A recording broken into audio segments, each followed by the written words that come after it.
오늘도 하나님의 행복이 여러분과 함께 하시기를 주 이름으로 축원합니다. 성경의 핵심은 하나님이 모든 만물을 창조하셨다는 것과 예수 그리스도께서 오셔서 이 인류를, 죄악 가운데 있는 인류를 구원하셨다는 것과 믿음을 갖고 있는 사람들에게 바로 성령께서는 믿는 자들을 도와주시고 협력하신다 하는 겁니다. 그래서 하나님의 사랑이, 하나님이 너를 만들었어. 그리고 너 죄악 가운데 있는데 너의 죄를 예수 십자가에 담당케 하사 완전히 그 가운데서 너희를 구원하셨어. 그리고 구원받은 너희를 지키기 위하여 하나님 성령을 보내주셔서 그 성령으로 너를 도와주시고 협력하시고 너를 돌볼 수 있도록 은혜를 베풀어 주신 거야 라고 하는 것이 바로 성경의 핵심입니다. 하나님이 우리를 만드셨고 우리를 구원하셨고 우리와 영원히 함께 하신다 하는 말씀이죠. 그러므로 우리가 거기에 대하여 하나님을 섬기면 복을 받습니다. 예수 그리스도를 구주로 믿으면 구원을 받습니다. 성령님을 의지하면 능력을 받습니다. 이와 같이 우리가 연약하고 우리는 어땠는가? 우리는 죄 아래 있었고 하나님과 원수였다고 성경은 말씀합니다. 로마서 5장 6절을 보게 되면 우리가 아직 연약할 때에 기약대로 그리스도께서 경건하지 않은 자를 위하여 죽으셨도다 이렇게 되어 있습니다. 8절에 보면은 또 말씀하기를 우리가 아직 죄인 되었을 때에 그리스도께서 우리를 위하여 죽으심으로 하나님께서 우리에 대한 자기의 사랑을 확증하셨다라고 되어 있습니다. 10절에 보니까 또 말씀하기를 곧 우리가 원수 되었을 때에, 하나님과 원수 되었을 때에 그의 아들의 죽으심으로 말미암아 하나님과 화목하게 되었은즉 화목하게 된 자로서는 더욱 그의 살아나심으로 말미암아 구원을 받을 것이니라 라고 되어 있습니다. 이와 같이 우리가 믿음에 의하여 우리가 눈으로 바라볼진데 우리가 아직 연약할 때에 또 죄인 되었을 때에 하나님과 원수 되었을 때에 하나님의 아들을 이 땅에 보내셔서 그의 죽으심으로 말미암아 화목하게 하시고 구원에 이를 수 있는 은혜를 베푸셨다라고 말씀을 했어요. 여러분과 저는 예수를 믿음으로 말미암아 그를 구주로 믿는 순간, 영접하고 시인하는 순간 하나님의 자녀가 되었으며 하나님의 은혜로 새 사람이 된 줄로 믿습니다. 새 사람이 되었고 새 사람으로 옷 입었다라고 성경은 우리에게 증거합니다. 고린도후서 5장 17절을 보면 말씀하기를 그런즉 누구든지 그리스도 안에 있으면 새로운 피조물이라 이전 것은 지나갔으니 보라 새 것이 되었도다 이렇게 되어 있어요. 바로 예수 그리스도 안에서 이전 것은 지나가 버렸으니까 새 것이 되었다라고 하는 새 사람이 됐다는 겁니다. 에베소서 4장 23절부터 24절을 보면 오직 너희의 심령이 새롭게 되어 하나님을 따라 의와 진리의 거룩함으로 지으심을 받은 새 사람을 입으라 라고 말씀을 했고 골로새서 3장 8절에서 10절은 이제는 너희가 이 모든 것을 벗어버리라 곧 분함과 노여움과 악의와 비방과 너희의 입에 부끄러운 말이라 너희가 서로 거짓말을 하지 말라 옛사람과 그 행위를 벗어버리고 새 사람을 입었으니 이는 자기를 창조하신 이의 형상을 따라 지식에까지 새롭게 하심을 입은 자니라 라고 말씀을 합니다. 사랑하는 성도 여러분, 남자들은 군대를 가게 되고 또 여자들도 차원에서 군인이 되어지게 되면 훈련소로 가게 됩니다. 투입이 돼서 훈련소로 가게 됩니다. 첫 번째 하는 일이 전투신장을 나눠주고 밥을 먹으면서 그들에게 자기의 있는 모든 옷을 다 벗고 속옷까지 다 벗게 만듭니다. 그리고 상자에다 넣고 자기 집에 주소를 쓰게 해서 그거를 집으로 보내게 하고 그리고 거기서 지급하는 군대에서 지급하는 모든 옷으로 갈아입게 만들어 줍니다. 그래서 세상에 있었던 사회에서 있었던 모든 것들을 다 반납을 군대에서 지급한 것을 입게 만들고 그것으로 활용을 하게 만들죠. 이와 같이 성경에 예수께서 죄에 대한 행실과 옛 습관을 벗어버려라 악인과 악의와 노여움과 그 속에 있는 거짓말 다 벗어버려라 그리고 예수 그리스도 안에서의 선함과 의로움과 진리에 대하여 옷 입으라고 성경은 우리에게 증거하고 있는 겁니다. 왜냐하면 그의 사람답게 생각하고 말하고 그렇게 살라는 거예요. 예수를 믿기 이전에는 내 생각대로 내 마음대로 살았지만은 예수 믿은 다음에는 내 모든 것을 벗어버리고 옷을 벗어버리고 예수 그리스도의 생각, 그러한 말, 그리고 그러한 삶으로 내 자신을 그렇게 변화시켜 그렇게 살아야 한다는 것을 우리에게 증거하는 겁니다. 너희가 세상에 살지만 너는 하나님의 사람이다. 넌 세상에 살지만 하나님의 사람답게 살아야 한다라고 하는 것을 성경이 우리에게 권하고 있고 명령하고 있는 겁니다. 미국이나 선진국 같은 경우에 우리 한국에 주둔하고 있는 군인이나 또한 그의 인력들이 있습니다. 그때에 만약에 한국이 전쟁의 위협이라든가 그런 만약에 위험한 상황이 오게 되면 그러면은 미국에서나 선진국에서는 다 그들을 철수 명령을 하게 됩니다. 인천공항이나 부산이나 공항과 이러한 항을 통해서 바로 그 가운데에 다 완벽하게 철수를 시키는 것에 대한 작전이 다 구비되어 있다는 거죠. 한국도 마찬가지예요. 강대국이 그렇게 자기 살궁리를 하는가? 한국도 후진국에 갔을 때 거기가 어려움이 있고 전쟁의 위협이 있다면 빨리 철수하라고 이야기합니다.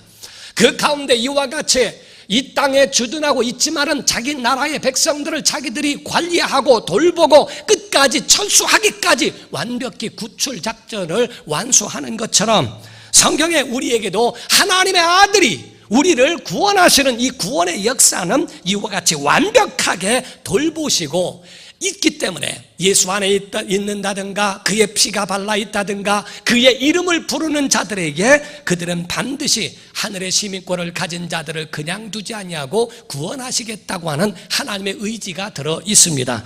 그래서 성경에 말씀하기를 하나님의 일이 뭡니까? 라고 묻는 제자, 하나님의 뜻이 뭡니까? 라고 묻는 제자에 대하여 예수님은 밝히 말씀하셨어요. 요한복음 6장 28절에서 29절을 보면 그들이 묻되 우리가 어떻게 하여야 하나님의 일을 하오리까? 예수께서 대답하여 이르시되 하나님께서 보내시니 곧 예수 그리스도 그를 믿는 것이 하나님의 일이니라 하시고 라고 말씀하죠. 그리고 그 후에 37절에서 40절을 보게 되면 아버지께서 내게 주시는 자는 다 내게로 올 것이요 내게 오는 자는 내가 결코 내쫓지 아니하리라. 내가 하늘에서 내려온 것은 내 뜻을 행하려 함이 아니요 나를 보내신 이의 뜻을 행하려 함이니라. 나를 보내신 이의 뜻은 내게 주신 자 중에 내가 하나도 잃어버리지 아니하고 마지막 날에 다시 살리는 이것이니라. 내 아버지의 뜻은 아들을 보고 예수 그리스도를 말하죠. 보고 믿는 자마다 영생을 얻는 이것이니 마지막 날에 내가 이를 다시 살리리라 하시니라 라는 말씀이에요. 한 사람도 잃어버리지 않겠다는 거예요. 한 사람도 낙오되는 자 없이 다 구출하겠다는 겁니다. 예수의 피가 묻어있고 예수의 이름이 있고 예수의 사랑이 그 가운데 있는 자들에 대하여 하나님은 한 사람도 그냥 떨어진 영혼 없이 그들을 다 건지시겠다고 하는 것이 주님의 뜻이요 주님의 마음이라고 하는 것을 증거합니다. 성경을 전체를 보게 되면 다 구출작전이에요. 우리가 영화 가운데도 라이언 일병 구하기라고 하는 말이 있죠. 이와 같처럼 바로 노아의 8 식구를 구하고 그들을 구하기 위하여 방주를 만들게 하십니다. 소돔과 고모라 땅에 있는 롯의 가정을 살리시기 위하여 천사를 보내십니다. 바로 그 가운데에 하나하나를 전부가 다 그들을 인도하고 이끌어 주시는 애국 가운데서 신음하고 있는 이스라엘 백성을 구출하는 게 출애굽입니다. 사자굴 속에서 건져내시는 다니엘에 대하여 건져내시고 풀무불 가운데서 건져내시는 것이 하나님의 구원입니다. 이와 같이 성경은 구원의 역사로 가득해 있어요. 아까도 함께 찬송했던 것처럼 온 세상 날 버려도 주 예수 안 버려 끝까지 나를 돌아보시니 라고 믿죠. 우리가 월남전에서 있었던 이야기를 듣습니다. 월남전에서 한참 전투가 벌어졌을 때의 일이라는 거예요. 한 소대가 있는데 한 소대를 둘러싸고 있는 포위당한 것을 본 거예요. 소대장이 야 이거 안 되겠다 빨리 후퇴해라. 그래서 후퇴의 명령을 듣고 후퇴하고 있는데 막 후퇴를 하는 도중에 총소리가 나고 그 가운데 한 병사가 쓰러진 것을 봤습니다. 그때 보니까 자기가 가장 친하게 여겼던 친구가 그 가운데 총에 맞아 쓰러진 것을 봤습니다. 그에 대하여 다시 돌아가기를 원하는데 소대장이 만류합니다. 야 거기 갔다 너도 죽는다. 그러지 말고 그냥 포기하라는 말에도 그 아랑곳하지 않고 그 가운데 마음을 돌이켜 고집을 피우고 거기에 뛰어갑니다. 뛰어가서 그 친구를 업고 후퇴를 했다는 거예요. 그 친구는 총에 맞아서 오래 살지 못하고 죽었지만은, 그러나 그에 대해 소대장이 왜 그런 어리석은 짓을 했냐고 하는 소대장에게 말을 하더랍니다. 내가 갔더니 그 친구가 얘기했습니다. 정말 안 갔으면 제가 후회할 뻔했는데 친구가 너는 올 줄 알았다라고 말을 하더랍니다. 바로 내가 다른 사람은 날 버려도 너는 나를 찾으러 올 것이다 라고 하는 걸 믿었는데 고맙다고 이야기를 하더라는 거죠. 주 예수 우리 믿는 성도들에 대하여 마지막까지 정말 우리의 힘든 어려운 상황 속에서도 두려움 가운데 있을지라도 주께서는 우리를 그 가운데 건져주시며 우리를 그 가운데에 자기 자신을 노출시켜 우리로 안심시키시고 우리를 인도해 주시는 분이시라는 사실을 믿으시기를 예수 이름으로 축원합니다. 마태복음에 보면 14장에 보면 25절부터 27절을 말합니다. 밤사경에 예수께서 바다 위로 걸어서 제자들에게 오시니 제자들이 그가 바다 위로 걸어오심을 보고 놀라 유령이라 하며 무서워하여 소리 지르거늘 예수께서 즉시 이르시되 안심하라 나니 두려워하지 말라라고 말씀하죠. 그 풍랑이 일어나고 하는 그 가운데에 밤사경에 정말 예수님이 오시는 모습에 두려워하는 그 모습을 보시고 나니 두려워하지 마라 안심하라 하고 주님이 자기 자신을 보여주십니다. 위급할 때 찾아오시고 힘들고 어려운 가운데 그 구덩이 기가 막힌 구덩이에서부터도 우리를 건져주시는 주님을 믿으셔야 됩니다. 예수 말씀하시기를 볼지어다 세상 끝날까지 내가 너희와 항상 함께 있으리라 라고 말씀을 하셨어요. 우린 하나님의 선하심을 믿으셔야 됩니다. 예수께서 이 땅에 계실 때에 세상이 얼마나 악하고 세상이 얼마나 잔인하고 얼마나 무서운지에 대하여 알게 하셨어요. 그래서 그에 대하여 예수께서는 마지막 기도 중에 우리를 위하여 성도들을 위하여 제자들을 위하여 기도하시는 대목이 나옵니다. 저들을 영적으로 무장하게 하옵소서라고 말씀합니다. 요한복음 17장 11절에 말씀을 합니다. 내가 세상에 더 있지 아니하오 나는 세상에 더 있지 아니하오나 그들은 세상에 있사옵고 나는 아버지께로 가옵나니 승천하셔서 하늘에 오르심을 말하죠.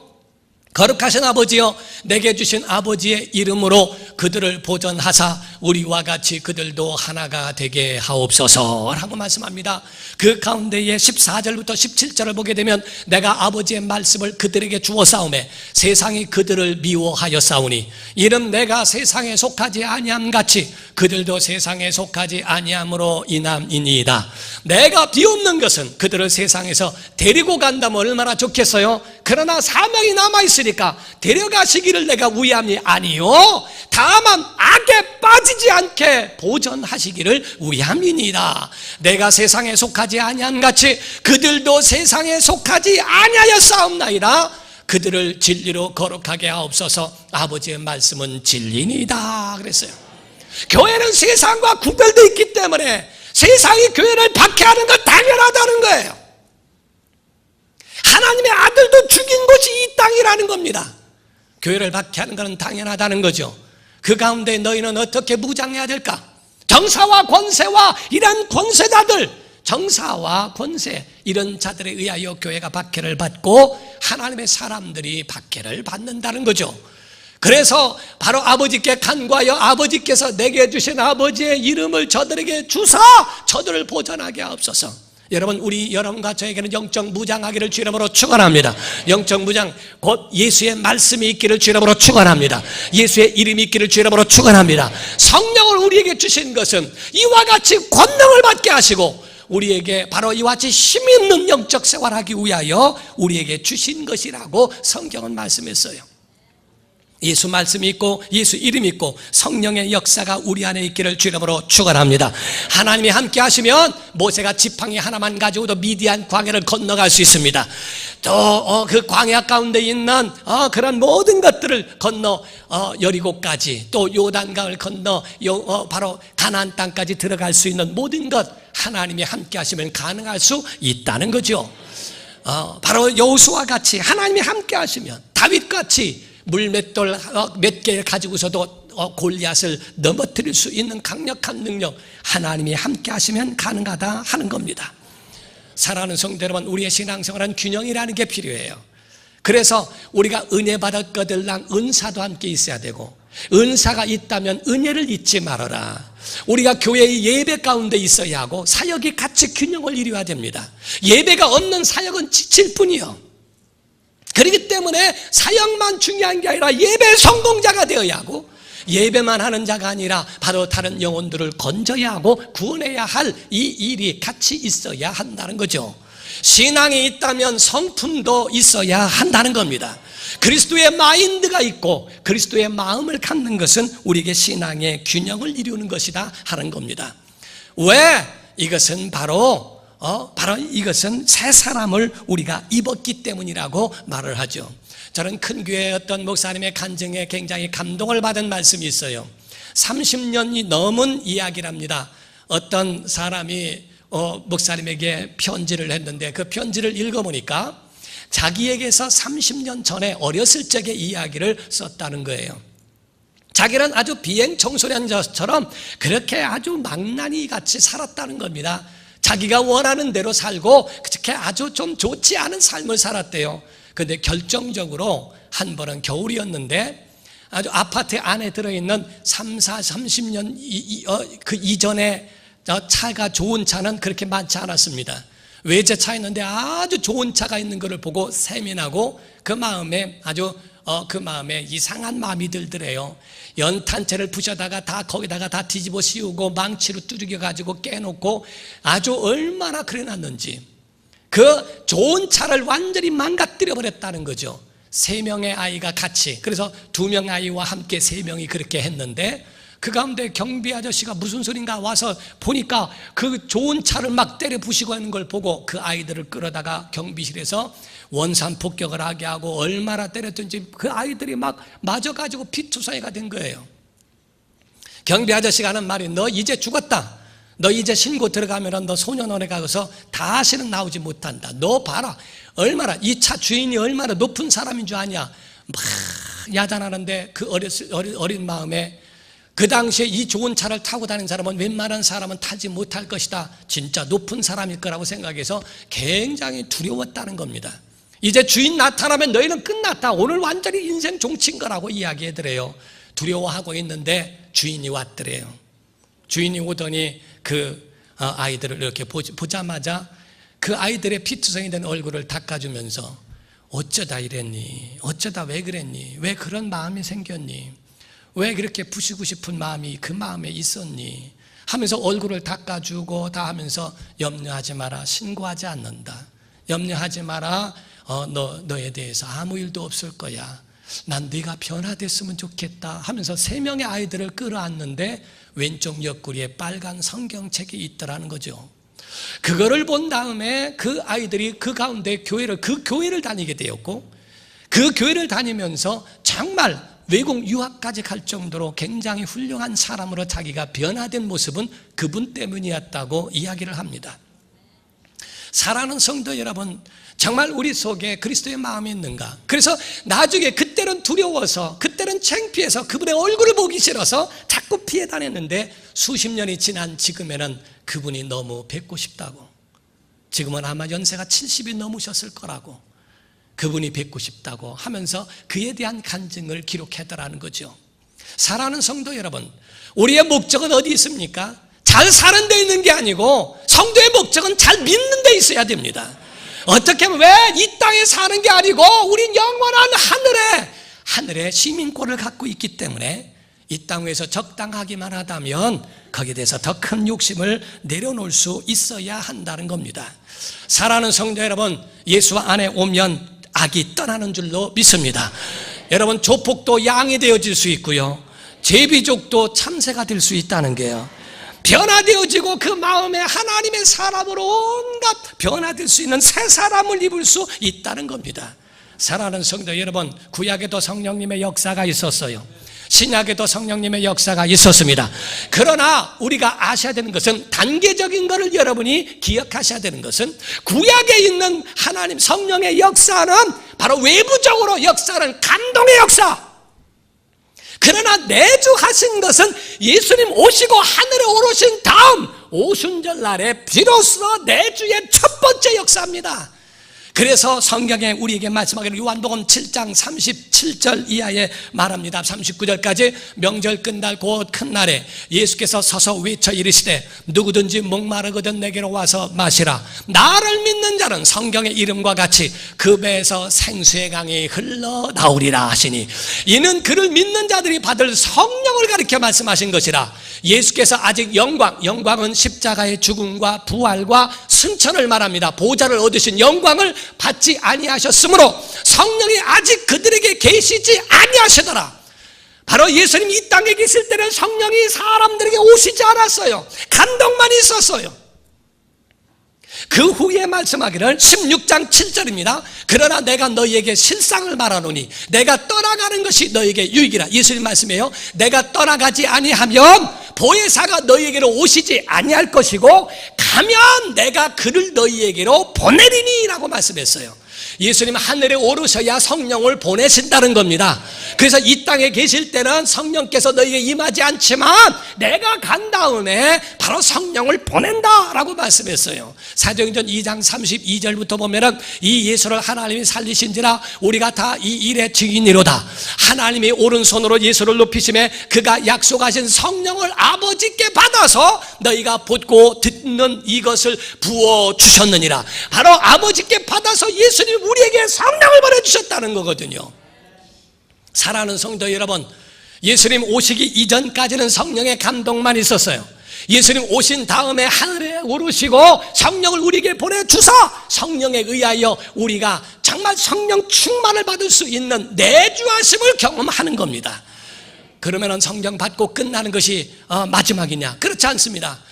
바로 예수님께서 성령 받으신 다음에 성령에 이끌리신 것처럼 성령이 우리에게 임하셨으면 그를 옷장에다 넣어놓고 집에다가 놓는 게 아니고 예수님 구원받았으니까 수첩에다 넣어놓고 면허증 넣듯이 넣는 게 아니라 성령을 의지해라, 성령을 사모하라, 성령을 정말 의지하고 이끌려라 라고 하는 바로 성령님의 이끌림에 대하여 우리에게 증거하는 겁니다. 예수님 침례받고 성령 받으시기 이전에는 목수이었어요. 목수의 신분으로 계셨어요. 성령 받고 침례받고 성령 받은 그 다음부터는 하나님의 아들의 공적 생애가 시작된 것처럼 여러분과 제가 예수를 믿기 이전에는 침례받고 성령 받기 이전에는 여러분 뜻대로 살았을지 몰라도 예수 그리스도를 영접한 후에 침례받고 성령 받은 다음부터는 성령에 이끌리는 성령의 사람 되기를 예수 이름으로 축원합니다. 오늘 교회에 오신 성도 여러분, 아직 예수님을 영접하지 않았거들랑 성령의 감동하심을 따라 예수님을 구주로 영접하여 구원받기를 주 이름으로 축원합니다. 여러분 예수님을 영접했거들랑 정말 성령께서 내주하시는 영적 체험이 있기를 주 이름으로 축원합니다. 또 성령을 받았거들랑 이제는 받은 것으로 끝나지 말고 이제 성령께 맡기세요. 이끌리세요. 그분의 능력 가지고 능력 있고 승리하는 영적 생활하기를 주 이름으로 축원합니다. 사도행전 1장 8절에 말씀을 합니다. 오직 성령이 너희에게 임하시면 너희가 권능을 받고 성령이 너희에게 임하시면 너희가 권능을 받고 바로 또 예루살렘과 온 유대와 사마리아와 땅 끝까지 이르러 내 증인이 되리라 하시니라 말씀했죠. 바로 성령이 임하시면 우리가 권능 받는다는 거예요. 여러분 한 가지 더 소홀히 여기지 말고 성령의 감동하심을 따라 예수 그리스도를 믿어 구원에 이를 뿐만 아니라 바로 성령의 임재하시는 영적 체험이 있고 체험 있는 사람들에게는 이제 성령에 이끌려 사는 성도가 되기를 주 이름으로 축원합니다. 그래서 본문 말씀의 1절과 2절에 말씀을 하죠. 그때 예수께서 성령에 이끌려 마귀에게 시험을 받으러 광야로 가셨다. 40일을 밤낮으로 금식하시는 일에 줄이셨다 그랬어요. 마귀가 접근해 옵니다. 3절부터 보면 마귀가 접근해 와서 네가 하나님의 아들이냐 시험을 합니다. 40일을 금식하고 줄이신 가운데도 마귀를 이길 수 있는 그 원인이 어디 있는가? 성령에 이끌렸기 때문에 그렇습니다. 우리가 승리할 수 있는 비결은 성령에 인도받는 것이에요. 성령에 이끌리기를 주 이름으로 축원합니다. 우리가 암이나 이런 부분들이 우리에게 다가온다는 거예요. 암이라고 하는 이런 부분들이 아무리 오더라도 그 가운데에 암 이겨야지 하고 그냥 암을 이겨버릴 수 있는 것은, 작게 보일 수 있는 능력은 바로 성령께서 그 가운데 주신다는 거예요. 여러분, 우리는 이기는 성도가 되기를 주의 이름으로 축원합니다. 암을 달고 살아도요, 하나님의 은혜로 살면은 10년 더 살 수 있어요. 염려하지 마세요. 어떤 큰 교회 목사님이 그러시더라고요. 성가대에서는 암으로 죽은 사람이 거의 없대요. 하도 즐겁게 살아가지고 찬송하고 살아서. 정말 여러분, 기쁨이 넘치고 오늘도 예배 가운데 은혜가 넘치고 하나님의 사랑 가운데 성령의 이끌림 받으며 살리라 여러분 결단하시기를 예수 이름으로 축원합니다. 기도하겠습니다.